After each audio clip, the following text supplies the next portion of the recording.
vous êtes aussi édifiés pour être une habitation de Dieu en esprit. L'église est-elle physique, s'il vous plaît? Nous sommes édifiés pour être une habitation, c'est-à-dire une maison. Comment? Une maison de qui? De Dieu, ce n'est pas de l'homme, parce que ça n'appartient à aucun homme. Voilà pourquoi nous ne serons jamais en paix, je vous le dis. Et nous serons persécutés, on ne nous regardera jamais comme étant église de Jésus-Christ. Pourquoi? Parce que la révélation de notre message vient de la même révélation des apôtres. Et ils n'ont pas été regardés comme étant église ou comme étant serviteurs de Dieu. Comme disait l'apôtre, inconnu, quoi bien connu. Une habitation de Dieu en esprit. C'est-à-dire, est-ce qu'on peut déclarer une habitation de Dieu en esprit?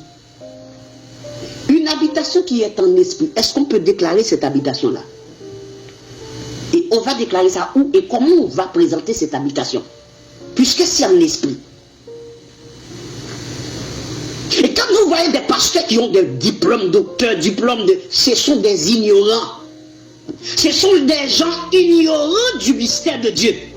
Ce sont des plaisantés. Parce que si ce n'était pas des plaisantés, les dons ministériels, ce sont des dons spirituels. Comment peut-on déclarer des dons spirituels? C'est-à-dire, quand on dit dons spirituels, c'est-à-dire des dons qui sont esprits. Or, qui joue ces rôles-là? Laissez-moi regarder l'autre Bible, parce qu'il me faut plusieurs Bibles. Qui constitue ces dons-là? Qui constitue ces dons-là? On m'a dit que c'est le même esprit qui joue ce rôle. On est d'accord? C'est le même esprit. Il y a diversité de dons, même le même esprit. Diversité de ministères, mais le même Seigneur. Diversité d'opérations, mais le même Dieu qui opère tout en tous. Mais bien aimé, il y a quelque chose que je ne comprends pas. Regardez ce que je ne comprends pas.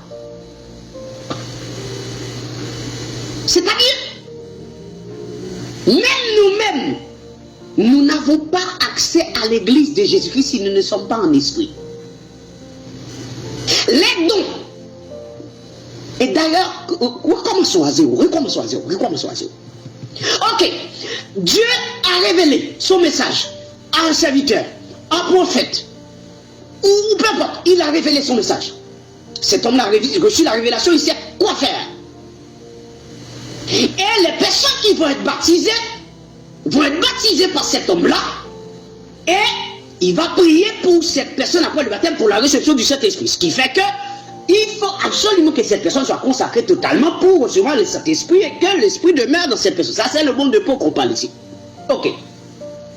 Les dons spirituels, parce qu'il y a une différence entre les dons ministériels et les dons spirituels. Les dons spirituels, c'est toute l'assemblée. Les dons ministériels, il n'y a que les ministres, les dirigeants, qui ont pas à ces dons ministériels, parce qu'ils ont ces dons pour perfectionner, pour édifier l'église, pour conduire l'église à l'unité de la foi et à la connaissance parfaite du Fils de Dieu. Ok. Mais lorsque nous aurons fait partie de cette église-là,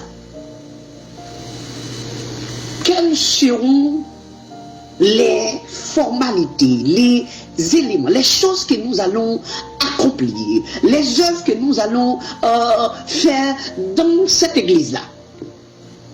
On nous a dit, Éphésiens 2:10, ces œuvres-là, avant la fondation du monde-là, avant même, Dieu avait préparé tout ça. Ok. Donc, je dois être en esprit pour adorer Dieu, parce que Dieu est esprit. Ok.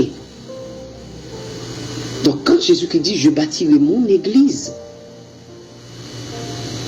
il ne parlait pas d'un bâtiment physique. Pourquoi? Parce qu'il était lui-même la pierre sur laquelle la base de l'église devait être posée. Éphésiens 2:20. de la construction même de l'édifice. Ce sont les disciples qui,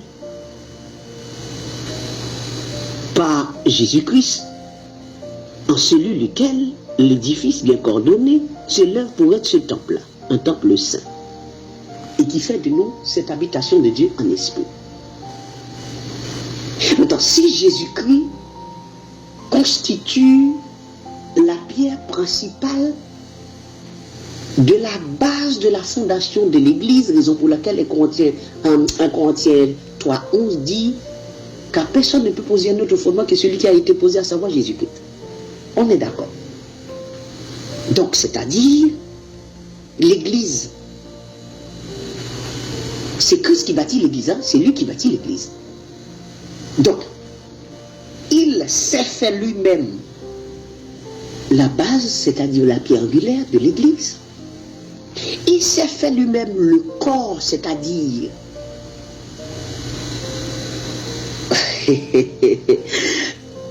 vous voyez?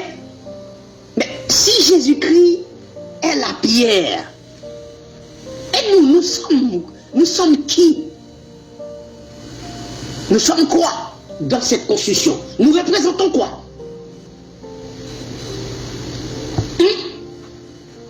Je regarde 1 Pierre, le chapitre 2.